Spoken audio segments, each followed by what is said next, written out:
Mi nombre es Christopher Alejandro Barrón Salazar, alumno de Ingeniería Electrónica de tercer semestre, y en el presente video les mostraré cómo se realiza la simulación de la práctica 1 de física de semiconductores, en este caso la de curva característica del diodo.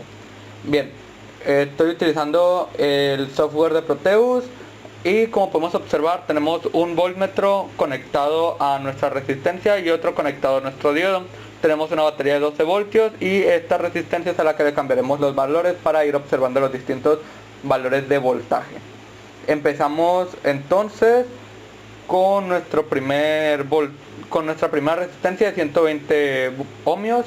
Damos clic en iniciar la simulación y vemos que en la resistencia tenemos un valor de 11.2 voltios, mientras que en nuestro diodo tenemos 0.79 voltios, bastante similar a los valores de 11.55 y 0.79 voltios que hemos conseguido. Recordemos también que los simuladores trabajan con cuestiones ideales, es decir, no toman en cuenta la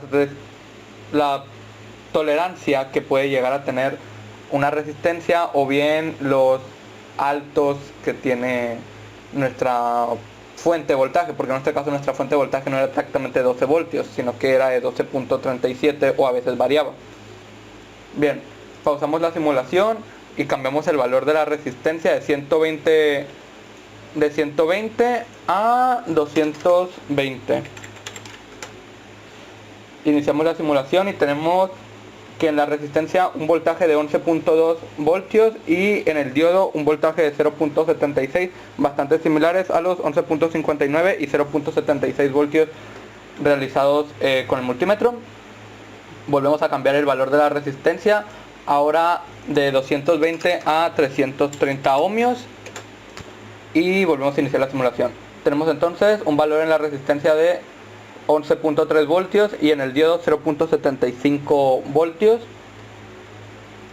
Volvemos a pausar la simulación y cambiamos ahora el valor de nuestra resistencia de 330 ohmios a 470 ohmios.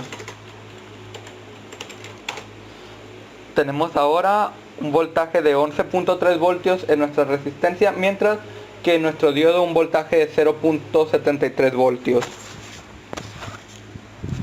Pausamos de nuevo la simulación, cambiamos de nuevo el valor de la resistencia de 470 ahora a 560 y volvemos a iniciar la simulación. Tenemos entonces que cuando la resistencia es de 560 ohmios, su voltaje es de 11.3 voltios, mientras que el voltaje del diodo es de 0.73 voltios.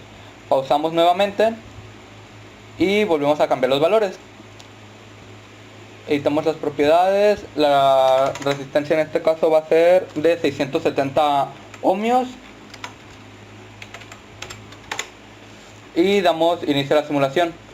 La simulación nos muestra que cuando la resistencia es de 670 ohmios, su voltaje es de 11.3 voltios, mientras que el voltaje del diodo es de 0.72 voltios. Pausamos nuevamente y volvemos a editar los valores de la resistencia. De 670 ahora pasamos a 1 kilo ohm. Iniciamos la simulación y obtenemos que cuando la resistencia es de 1 kilo ohm, su voltaje es de 11.3 voltios, mientras que el voltaje del diodo es de 0.71 voltios. Pausamos nuevamente, cambiamos esta vez de 1 a 1.2 kilos e iniciamos la simulación. Obtenemos que cuando la resistencia es de 1.2 kilos, su voltaje es de 11.3 voltios, mientras que el voltaje del diodo es de 0.70 voltios. Pausamos simulación, volvemos a cambiar los valores. De esta vez, en lugar de 1.2 kilos, damos un salto a los 47 kilos. Y esta será nuestra última medición. Tenemos que cuando la resistencia es de 47 kilos, su voltaje es de 11.4, mientras que el voltaje del diodo es de 0.56 voltios.